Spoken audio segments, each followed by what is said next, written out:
레모나는 당신의 아이폰에 새로운 디자인과 극단의 편리함을 더해줄 것입니다. 레모나는 당신이 아이폰과 지갑을 함께 들고 다녀야 하는 불편함을 덜어줄 것입니다. 아이폰의 혁신은 레모나를 만났을 때 완성됩니다. 그리고 레모나의 혁신은 딴지마켓에서 완성됩니다. 압도적 최저가, 지금 바로 확인하세요. 까다롭기로 소문난 딴지마켓에서 가장 높은 평점과 가장 높은 재구매율을 기록한 상품, 유해화학 성분이 없는 약산성 식물 성분의 빅그린 투쓰리 샴푸입니다. 민감한 문제성 두피를 가지신 분이라면 딱 23일만 써보세요. 그 이유를 알 수 있습니다. 지금 딴지마켓에서 만나보세요. 아이들을 위한 빅그린 베이비 4종 세트도 있습니다.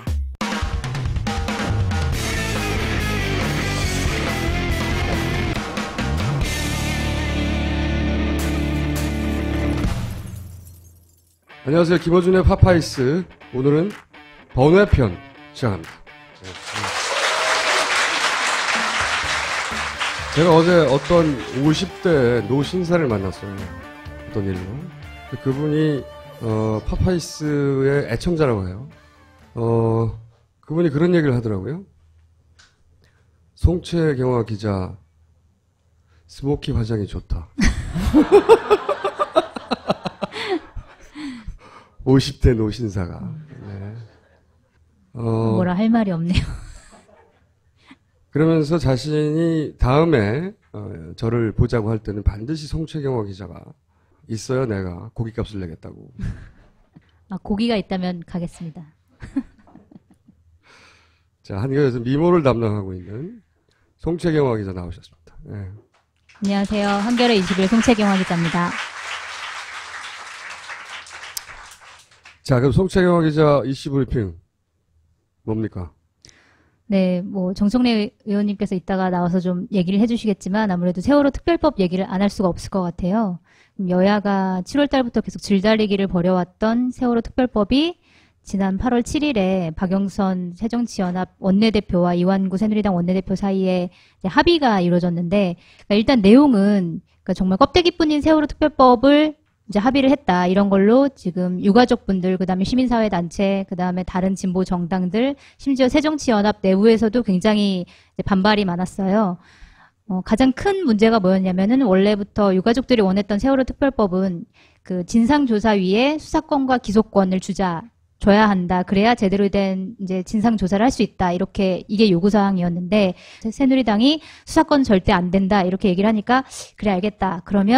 그럼 특검을 대신 도입을 하자. 그리고 특검을 추천을 할 수 있는 권리를 우리한테 달라. 야당에게 달라. 이렇게 얘기를 했는데 새누리당이 그것조차 받아주지 않아서 결국은 야당의 특검 추천권마저도 갖지 못한 채 약간 어떻게 보면 껍데기뿐인 세월호 특별법 합의안에 합의를 해준 그런 상황이고요.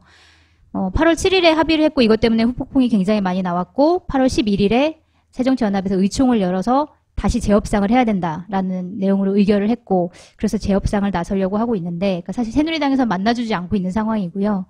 박영선 새정치연합 원내대표가 도대체 왜 혼자 독단적으로 그러니까 사실 세월호 특별법 관련해가지고 같이 이제 실무를 하던 의원들도 몇 명 있었는데 그 의원들한테도 전혀 얘기하지 않고 합의를 한 사안이라서 도대체 왜 박영선 원내대표가 혼자 이렇게 판단을 해서 합의를 해준 건지에 대한 의문이 계속 나오고 있는 상황이고 박영선 원내대표가 왜 받았을까요? 왜 받았을 거라고 생각하십니까? 그런 딜을? 개인적인 판단으로는 그냥 판단 미스인 것 같아요. 그러니까 박영선 원내대표가 주장을 한 게 왜 그런 판단 미스를 했냐고.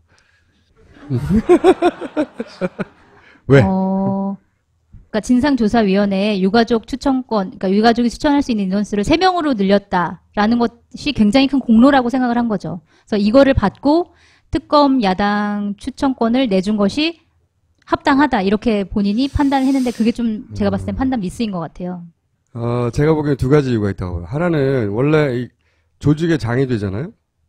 그러면 자기가 이때까지 하고는 다르게 굉장히 큰 그림을 보는 그런 좀 차원이 다른 리더십 혹은 협상력 혹은 뭐 교차 상태를 돌파할 그런 걸 보여줄 자리에 왔다.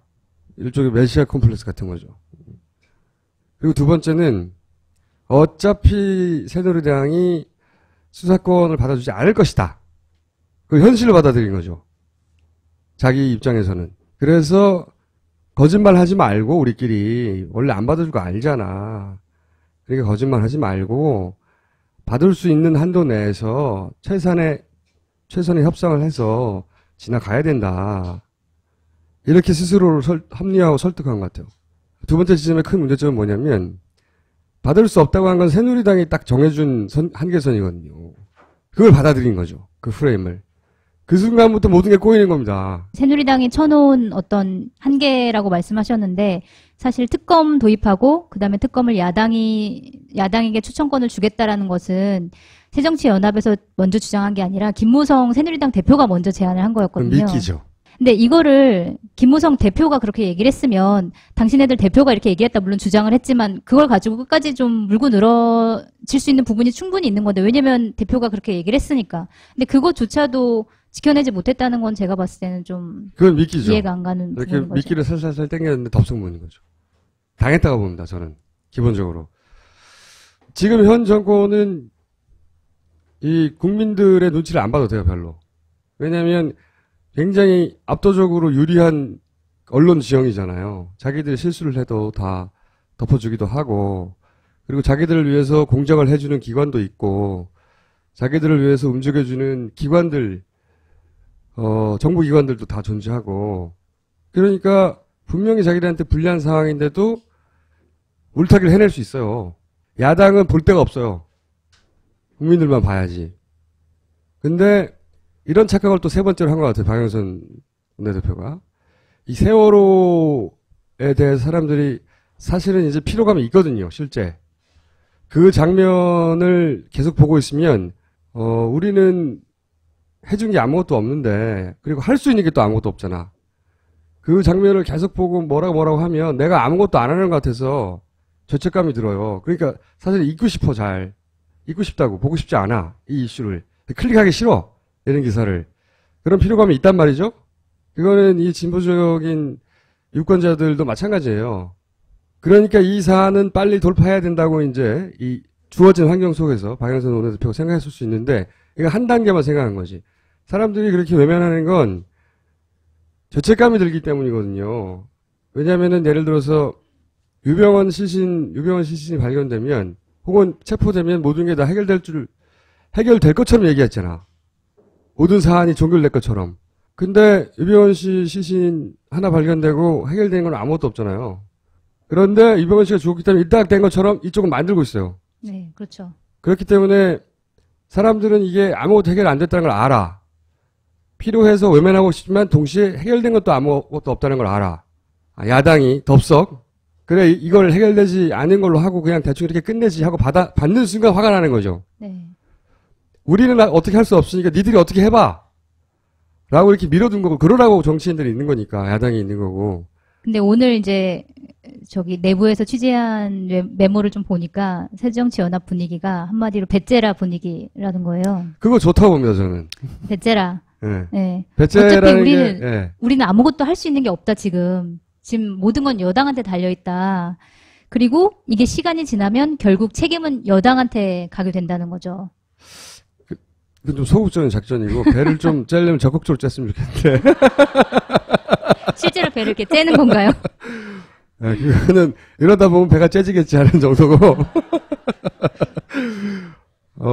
여하간 배째라 작전을 하려면 제대로 했었어야 되죠. 지금은 이미 밀려서 재협상이라고 하는 사람들이 보기엔 좀 구차한 요구를 하고 나섰기 때문에 실제가 어떻든 간에 들어보기에는 실제로 이런 상황을 만든 건 새누리당인데 대학생들이 새정치연합에 가서 점거 논송을 해요. 만약에 사실은 저는 그걸 보고 좀 분노하는 게 이해는 가나 마음에 안 들었던 점은 그 정도 분노가 있고 이 사안에 대해 그렇게 관심이 많았으면 먼저 이 사안을 그렇게 끌고 있는 새누리당부터 점거를 해야지. 그랬어야 하는 거죠. 그렇게 힘을 가지고 밀어붙이고 말도 안 되게 우기고 버티고 뭉치고 있는 새누리 당사부터 점거를 했어야 되죠. 그 정도 분노의 크기면. 저는 그랬어야 한다고 생각합니다. 그분들이. 그건 그렇고 제가 이 모든 건 두바이에 간 사이에 벌어졌더라고요. 네. 제가 없어서 그렇죠. 그랬던 게 아닌가 하는 생각도 들고요. 총수님 허락을 받아야 되는데 네. 받지 않고 하다 보니까 실수가 좀 물어보고 나온 그랬어야 모양이에요. 되는데. 네. 네. 박영선 안타깝네요. 원내대표가 저에게 전화하는 법 절대 없습니다만은. 그리고 또, 이 내용은 이제 정청래 의원이 받아서 하겠죠? 네. 네.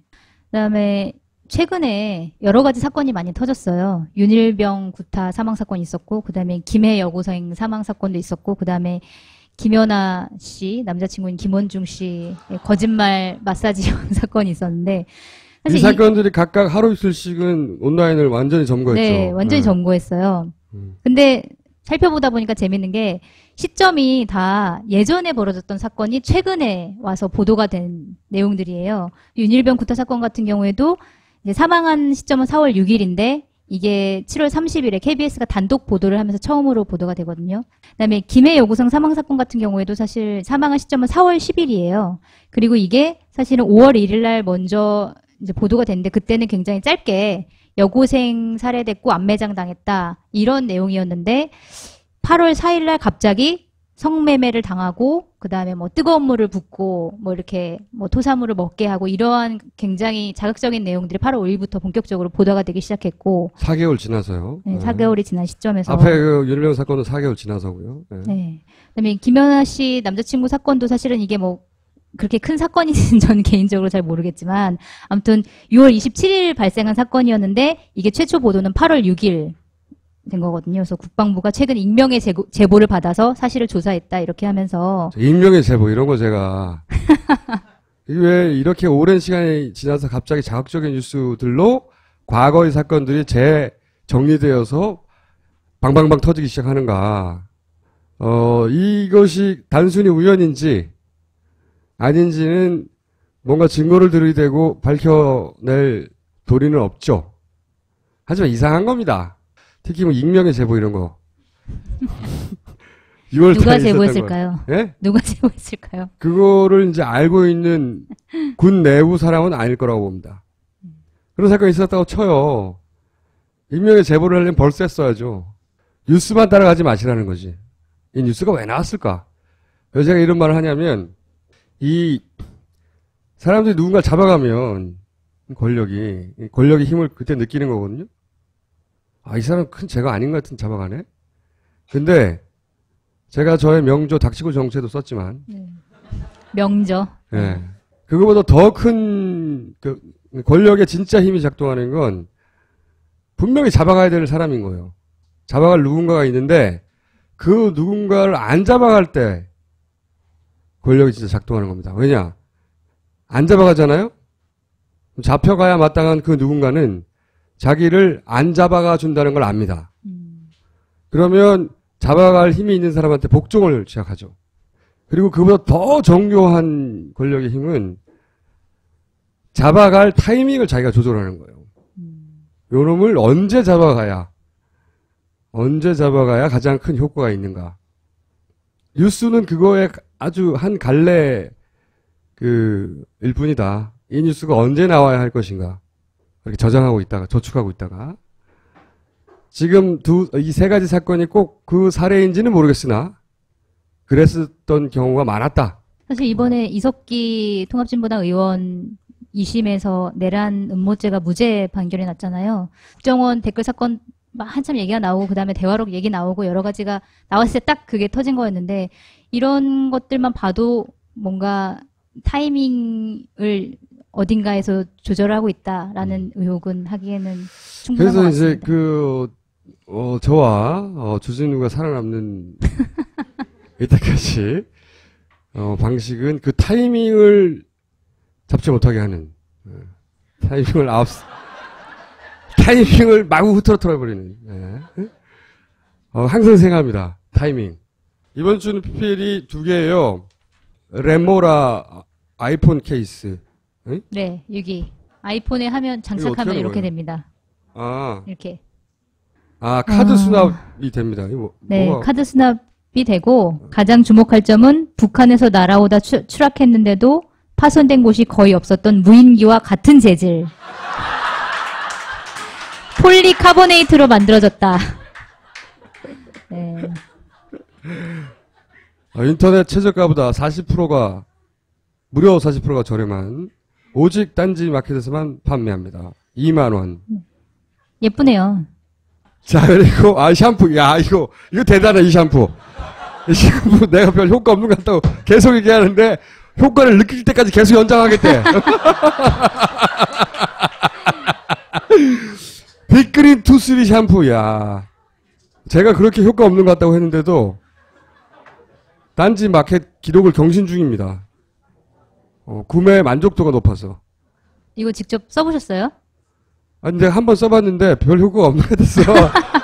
이거 23일 동안 쓰셔야 되는 거예요. 연속으로? 네. 23일 동안 써야 효과가 나타나는 제품이에요.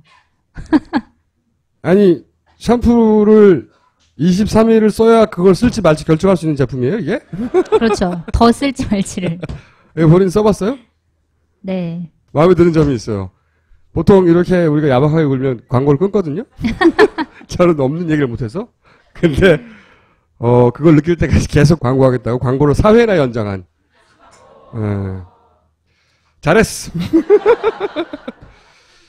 그리고 또 하나의 공지사항은, 아이언돔 퀴즈 정답과, 그리고 그 앞에 있었던, 다른 나라의 부정선거 사례.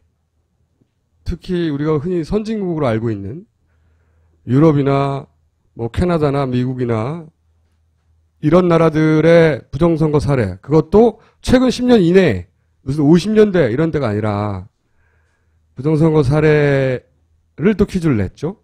그 퀴즈에 대한 정답은 그 자체로 굉장히 긴 스토리라 다음 주에 한 번에 몰아서 하던가 하고요. 너무 다음 주를 계속 미루시는 거 아니에요? 좀 원성이 자제하다고 들었습니다, 제가. 네. 다음 해에 할 수도 있어요. 그러다가는. 그리고 또 하나의 공지사항은 8월 27일 날, 지금으로부터 2주 후입니다. 8월 27일 날 저희가 퀴즈 정답자 및 퀴즈에 응모하지 못했으나 직접 와서 말로 정답을 말하겠다고 하는 사람들 까지 포함한 파파이스 파티를 한번 해볼까. 장소는 아마도 벙커가 되지 않겠는가. 시간은 아마 8월 27일 녹화가 끝난 직후에 새벽까지. 왜 제 허락도 없이 그걸 정하시는 거죠? 네, 허락해주세요. 미리 공지하는 바입니다. 8월 27일 날 방청 오실 분들은 그게 새벽 1시 정도까지도 디프리가 있을 수 있다는 점을 미리 고지하는 바이고요.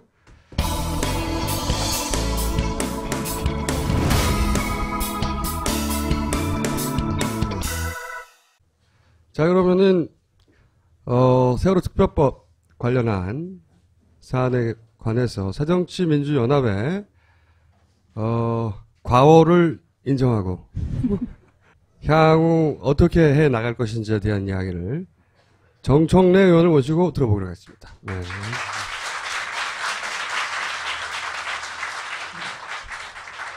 이 시대의 참 반성인 정청래입니다.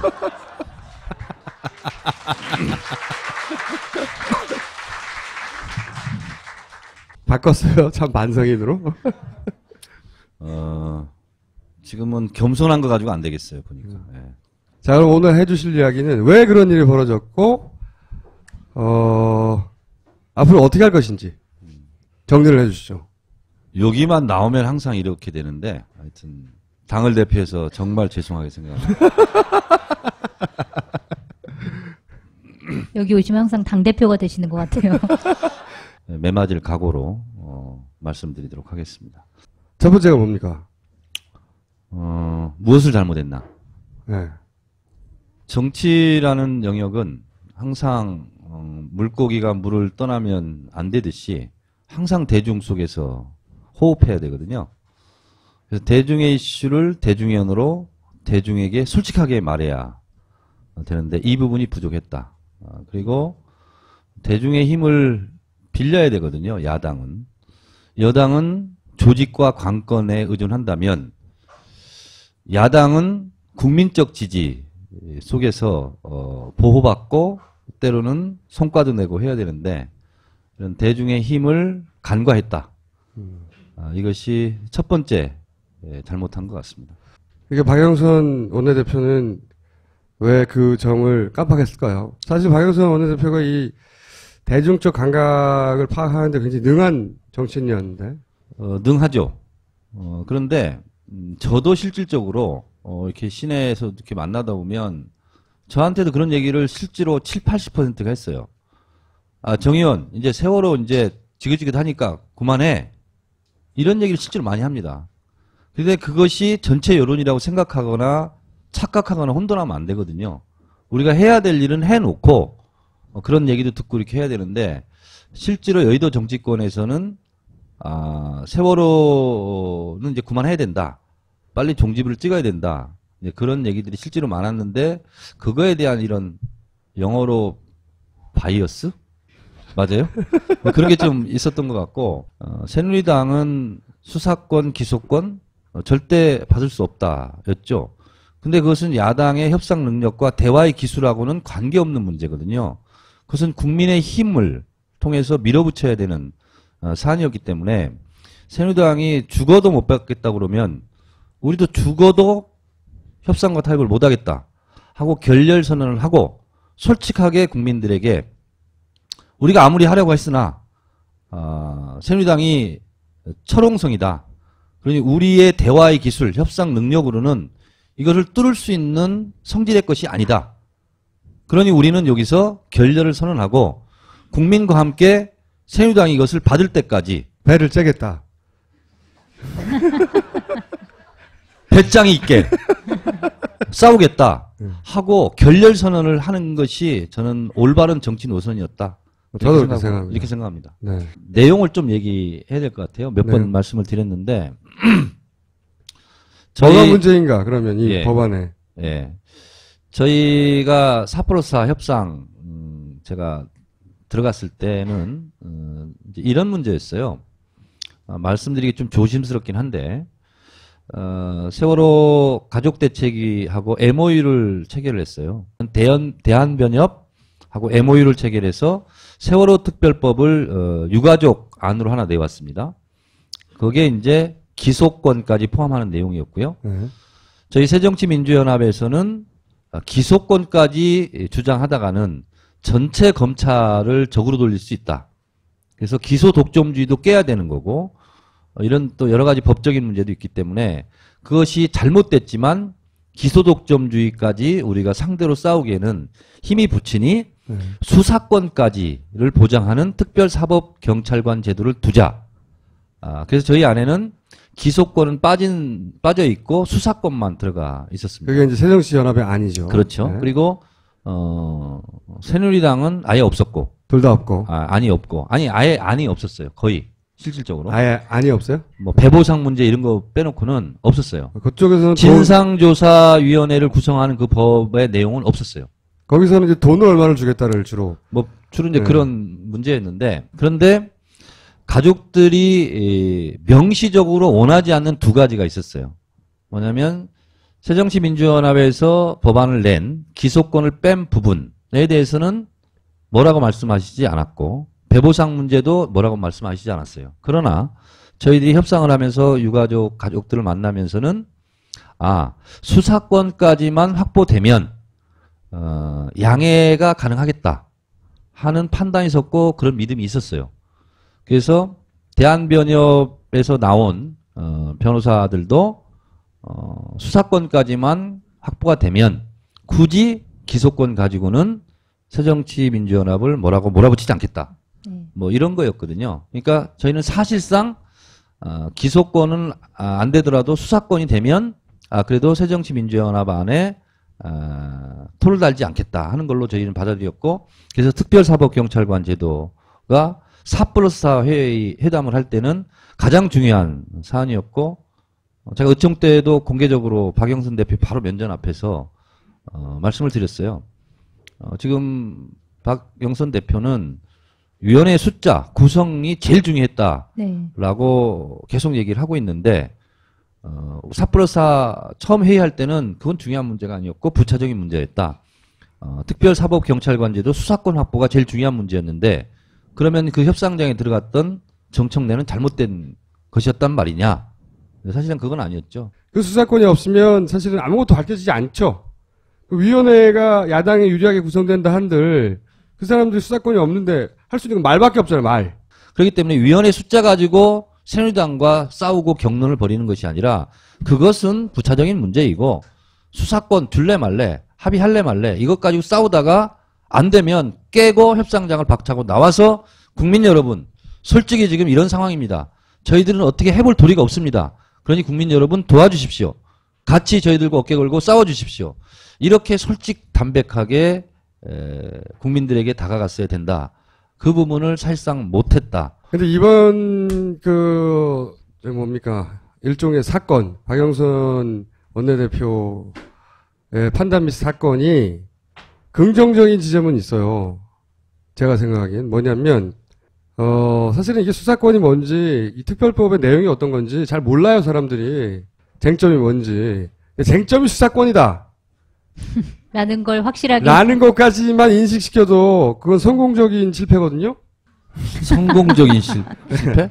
그러니까 원래 모든 위기가 찬스가 될 수 있듯이 이참에 그래서 수사권을 반드시 얻어내야 해서 박영선처럼 전도 유명한 정치인도 내부적으로 이렇게 공경받을 만큼 수사권이라는 게 중요하다라고 야당이 연일 떠들어대야죠. 제가 박영선 대표를 위한 변명을 하나 하겠습니다. 제가 또 이 변명을 하기 때문에 저한테 또 엄청 또 댓글로 제가 얻어맞을 걸 각오하고 말씀드리면 의원님이 그렇게 주목받지 않거든요. 박영선 대표 혼자 잘못했다고 저는 생각하지 않고 변명은 해주신다면 이런 거죠. 박영선 의원 말이 맞는 게 있어요. 뭐냐면 진상규명위원회를 지금 17명으로 구성했거든요. 근데 이 구성 요소 인자들이 절반이 새누리당 쪽이라면 수사권을 가진들 이것은 수사권을 행사하자라는 것에 부결되면 할 수가 없는 겁니다. 그렇기 때문에 위원회 구성도 유리하게 하는 것은 맞아요. 박영선 의원 말이 그 말은 맞거든요. 중요하죠. 그러나 수사권이 없으면 아무리 위원회 구성을 우리한테 유리하게 숫자로 가져간다 한들 아까 말씀드렸잖아요. 진실의 벽 앞에서 수사권이 없으면 아무것도 안 되는 거죠. 그러니까 굳이 말씀드리면 박영선 의원이 그렇게 중요하다고 생각하는 위원회 구성, 숫자 이것도 중요하고 수사권도 중요한 거죠. 사실은. 근데 중요한 건 뭐냐면 이 두 개가 둘 중에 하나라도 안 되면 아무 소용이 없다는 거죠. 그러나 수사권이 확보되지 않는 상태 속에서는 위원회 구성을 10대 빵으로 한들 그게 무슨 의미가 있냐. 그래서 너무 하나에 천착되면 이렇게 좀 잘못된 판단을 할 수 있다. 근데 저는 그게 잘 이해가 안 가는 게 박영선 의원 정도면은 사실 대중적 감각도 있고 정치적 감각도 있는데 눈치도 빠르고. 근데 그 결정 내릴 때 저한테 안 물어본 게 패착이라는 패착이었어요. 아까 똑같이 총수님이랑 똑같이 저한테 물어봤다면 이건 지금 두 분이 지금, 메시아 컴플렉스를 갖고 계신 것 같아요. 지금 벌어질 수 있는 것을 아니 그거는 메시아 컴플렉스가 아니라 컨설턴트 컴플렉스. 근데 실제로요. 저한테 만약에 의견을 구해왔다면 저는 정말 목숨 걸고 반대하고 막았을 거예요. 그래서 이제 앞으로 어떻게 합니까? 실현 가능한 건 아니지만 어쨌든 새정치민주연합 소속 전 국회의원이 광화문에 와서 무릎 꿇고 비는 수밖에 없다. 저는 그렇게 생각하고 그래서 유민이 아빠 단식하시는 분들한테 진짜 무릎 꿇고 정말 저희가 죽을 죄를 졌다. 저희가 지금부터 새로운 마음으로 잘 할 테니 그리고 국회에서 이제 찌질하게 협상하고 그런 짓 안 하겠다. 저쪽에서 물러나서 제발 우리가 할 테니 좀 복귀해라 라고 말할 때까지 우리가 죽을 각오로 싸우겠다. 저는 이 방법 말고 뭐가 있겠는가. 국회의원의 힘은 말솜씨, 대화의 기술이 아니라 뒤에서 응원하고 박수치고 어깨 거는 국민의 힘 그런 것이 있어야 말도 잘하게 되고 협상도 잘하게 되고 뭐 힘을 갖고 해야 되죠. 지금같이 신뢰자본을 다 까먹은 상태에서 새누리당이 더더욱 고양이가 쥐 갖고 놀듯이 이런 상황 아니겠습니까? 그래서 저는 지금의 협상은 효과도 없을 뿐만 아니라 오히려 처절하고 비참한 꼴만 당하게 된다. 저는 그렇게 생각합니다. 알겠습니다. 오늘 여기까지 하겠습니다. 감사합니다. 고맙습니다. 네. 아가, 할미가 먹기 좋게 꼭꼭 씹어서 줄게요. 손주에게 꼭꼭 씹어서 먹여주는 음식처럼 김초의 시인이 사랑하는 손자에게 매일매일 한 통의 편지로 전하는 삶의 지혜. 잘 먹는 애 강아지, 항상 행복해야 한다. 자기 개발서보다 유익하고 한겨울 차 한 잔보다 따뜻한 책 행복이 전국 서점과 온라인 서점에 있습니다. 우리는 생각했습니다. 실외는 가까운 곳에 있다고. 우리가 파는 것은 음료 몇 잔일지 모르지만 거기에 담겨있는 것이 정직함이라면 세상은 보다 건강해질 것입니다. 그래서 아낌없이 담았습니다. 평산네이처 아로니아 친. 지금 딴지마켓에서 구입하십시오.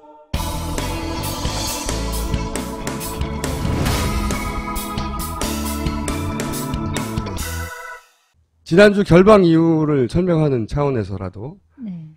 제가 왜 두바이를 갔다 왔는지를 잠시, 취재 내용은 오늘 말씀드릴 수 없고요. 말씀드려야 되겠는데, 그 이유를 말씀드리려면 이제 좀 거슬러 올라가는 사건이 하나 있어요.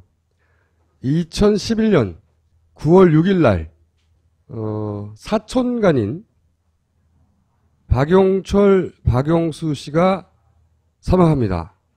같은 날 사망합니다. 먼저 박용철 씨는 박 대통령의 오촌이자 박지만 씨의 흔한 표현으로 오른팔로서 박 대통령과 박 대통령의 동생 박근영 씨가 유경재단을 놓고 재산 분쟁이 났을 때 재산 분쟁이 크게 났었습니다. 이 박용철 씨가 어깨들을 동원해서 무력으로 당시 사태를 해결했던 장본인이에요. 박용철 씨는. 그날 사망했던. 이제 그런 박용철 씨의 사촌인 박용수 씨가 금전 문제로 살해를 하고 본인은 산으로 도망쳐 자살을 하였다. 가 당시 경찰이 발표한 사건의 개요입니다. 네. 네. 여기에 대해서 이제 주진우 기자가 이 사건을 단순 자살로 보기에는 이상한 정황이 있다라고 2012년 12월 10일 시사인에 기사를 쓰고 네. 그리고 나는 꿈스타에서 이 사건을 두고 제가 이상하다. 단지 이상하다라고만 얘기해요. 매우 이상하다라고 이야기를 주고받으며 방송을 했어요. 그리고 이 일로 저와 주진우 기자는 고소가 되어서 검찰로부터 각각 징역 2년과 3년을 저는 말만 했을 뿐인데 취재는 주진우가 했는데 구형을 하였으나 1심에서는 무죄를 받고 현재 2심 공판을 기다리고 있습니다. 당시 무죄를 받자 이런 보도가 나왔어. 박지만 살인대호술 낙곰수 징역 2년 3년고요. 네. 감사합니다. 아, 그림이 되게 재밌어요. 네. 중앙일보에 범죄자들처럼 나왔어요. 네. 자리 배치도 이랬었어요. 저하고 주진우 기자가 배심원들이고요. 국민참여재판이거든요. 이 앞에 이제 변호사들이 앉아 있고 여기 자리에 계신 분들 중에 이 뒤에 방청석에 앉아 있었던 분들도 있었을 거예요. 손 들어보세요. 잘했어요. 여기서는 무죄를 받았고요. 이제 2심이 남았는데 쉽지는 않습니다. 근데 9월 1일부터 시작하고요. 이 사건이 과연 어떻게 결론이 날 것인가. 주진우와 저는 만약에 2년 3년을 구형 이번에도 또 한다면 잘못되면 한 1년에서 1년 반 정도를 각자 살지 않겠는가. 뭐 이런 생각을 하며 그러면 나는 가서 근육을 키울 테야. 뭐 그런 얘기를 하고 있었어요. 근데 지난주에 저한테 두바이에서 메일이 한 장 옵니다. 메일이 불쑥 이 사건 관련자하고 할 말이 있다고. 이 사건의 규모로 보아 메일에 적혀있는 사실 확인이 불가능한 거죠.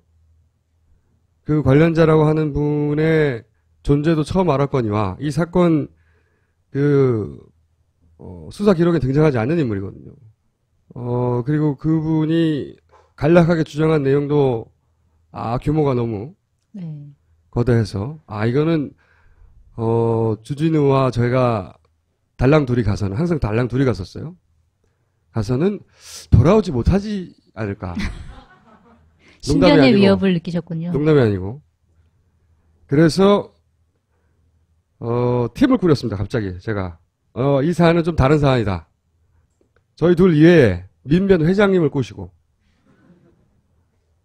그리고 유호성 씨 간첩 사건을 무죄로 받아낸 민변 회장님은 한 변호사님입니다. 그리고 유호성 씨 간첩 사건을 무죄로 이끌어낸 김 변호사님. 지난번에 저희 방송에 출연을 하셨죠, 한번. 그리고 모 공중파의 배 PD, 공중파도 끌어들였어요. 한겨레 탐사보도팀의 임 기자, 그리고 국회의원 2명을 끌어들였습니다. 왜? 외교적 문제가 발생할까봐. 그리고 벙커에서 이제 저희, PD 한 사람이, 총 9인이 팀을 구성하여, 처음에는 수영복도 넣고, 왜냐면 이게 사실인지 아닌지 모르기 때문에, 그리고 만날 수 있는지 없는지도 몰랐어요. 연락도 잘 안 되고 서로. 그런데 그 대규모 팀을 꾸려서 갔단 말씀이세요? 제가 말했죠. 가서 만나지 못할 수도 있다. 만나지 못하면 나를 원망해라. 하지만 그냥 지나쳐버리기에는 메일이 짧았지만 너무 디테일하고 가장 먼저 한 건 이거였어요. 당신이 그 호텔에 묵고 있는 상황에서 메일을 보냈는데 그 호텔에 실제로 존재하는 사람인지 아닌지 그리고 자신이 주장하는 그 이름의 그 사람이 맞는지 여권을 들고 사진을 찍고 보내고 그리고 그 호텔의 그 방 번호 앞에 가서 사진을 찍고 보내고 그리고 거기가 두바이가 맞는지 창밖을 비추면서 사진을 찍어 보내고 그 호텔이 맞는지 호텔 TV를 켜고 그 호텔이면 항상 안내방 호텔 그 홍보 방송이 있거든요. 홍보 방송을 틀고 사진을 찍어서 보내고 그리고 그 호텔 프론트 여직원에게 그 방에 있는 사람의 이름을 호수를 여차여차 해서 물어보고 이 사람이 이 방에는 존재한다. 는까지는 확인을 했죠, 제가. 나름 치밀하게 준비를 하셨군요. 거기까지는 기본이고, 이 사람이 존재하긴 존재한다. 근데 만날 수 있을지, 그리고 어디까지 얘기를 할 수 있을지 전혀 알 수 없는 상황에서 일단 팀을 꾸리고, 그리고 만약에 아무 성과 없으면 수영하다 오자. 그래서 수영복 챙기고 아주 가벼운 마음으로 갔어요. 가벼운 마음으로 가서, 굉장히 어렵게 만났습니다. 어렵게. 작전하듯이.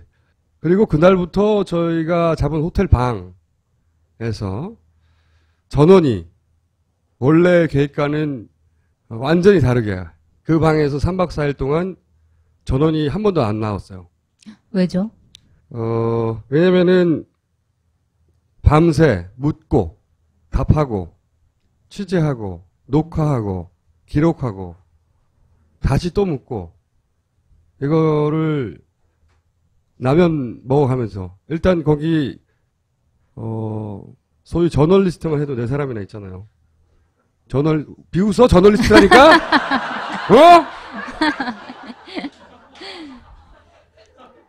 나도 해외 나가서 뭐 쓸 때 저널리스트라고 써. 입국할 때 직업란에 필요에 따라 총수라고 쓸 수는 없잖아. 직업이 총수인데. 그리고 이제 분야별로 다르니까 한겨레는 종이고 조지진은 주간지고 이쪽은 방송이고 저는 온라인이잖아요. 온라인을 지배하잖아요. 지배. 컨트롤. 그러다 보니 도미네이트. 그러다 보니까 이제 사람들이 사안을 접근하는 방식도 좀 다르고 질문하는 방향도 다르고 그리고 그거를 우리가 사건 파일을 듣고 왔거든요. 사건 파일을 듣고 이제 변호사는 또 그 앞에 앉아가지고 마치 치료하듯이 변호사는 이 사람이 주장하는 바를 검증해봐야 되니까 그렇죠? 잠 안 재우신 거 아니에요? 아니 서로 잠이 안 오기 시작했어요. 아무도 이 사안에 대한 이야기를 들어가면서 아무도 자기 방으로 돌아가지 않고 방을 물론 한 방에다 다 자려고 방을 잡았겠죠. 4개를 잡았어요. 근데 아무도 자기 방에 돌아가지 않고 거기서 거의 소파에서 자거나 잠깐 자다 깨나 그 한 장면만 보여드릴게요. 이게 실제 상황입니다. 여기서 그냥 내리 3박 4일을 지냈어요. 심지어 저는 씻지도 않았습니다. 그리고 이제 당사자가 한 이야기는 저한테 제보를 한 당사자가 하는 이야기는 그 이야기 내용이 너무 비현실적이었어요. 비현실이라고 느껴질 정도였어요. 그래서 같이 갔던 사람들이 다 자기 분야의 전문가고 이제 나름 베테랑들이란 말이죠. 굉장히 충격적이었습니다. 이 사람의 일방적인 주장이라고밖에 현재까지는 말할 수 없는 주장이 사실이라면, 그래서 이제 귀국을 하고 나서 모두 다 같이 철저히 검증을 해보자. 저 증언을 한 분이 얘기한 것 중에 어디까지 우리가 크로스 체크를 할 수 있을지, 그래서 어디까지 보도를 할 수 있을지는 모르겠어요. 워낙 큰 이야기를, 방대한 이야기를, 등장인물도 엄청 많아요. 어디까지 아주 극히 일부만 할 수 있을지도 모르죠. 크로스 체크가 안 돼서.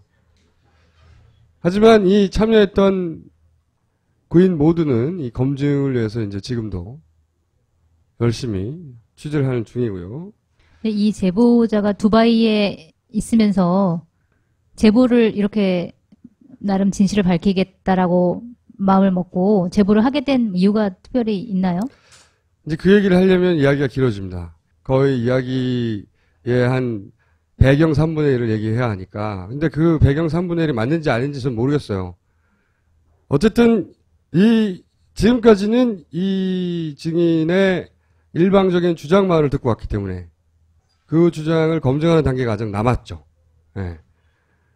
다른 이슈도 많지만 다른 이슈들은 이제 다른 매체들이 어설프게 커버하고 있고 그래서 맡겨두고 저는 일단 이 사안을 지난주에 이어서 이번 주까지는 이렇게 해서 이렇게 알아보고 있는 와중이라 오늘은 사실 오늘도 건너뛰자고 하였으나 왜 건너뛰는지는 말을 해야 될 거 아니냐. 하여 번외편을 마련한 거고요. 다음 시간부터 조금이라도 진척이 있으면 다음 시간부터 그 방송 내용 일부를 하기로 그렇게 약속을 드리고요. 그리고 이 증언을 들려줬던 모 씨, 누군가에게 관리되고 있던 모 씨, 그래서 간신히 저희를 만나기 위해서 탈출했던 모 씨가 다시 한국에서 무사히 만날 수 있게 되기를 진심으로 기원하고, 마지막으로 이 취재를 같이 했고 앞으로도 같이 하게 될 이 두바이 팀, 이 하다못해 길을 가다가 지 혼자 돌멩이에 치여서 자빠졌어. 그래도 그거는 다 이 취재를 막으려는 시도다. 단언하는 바입니다. 이 사람들이 이 정권이 끝날 때까지 감기도 걸리면 안 돼. 모조리 절대 아파서도 안 되고 절대 누군가로부터 뺨도 맞아서는 안 돼.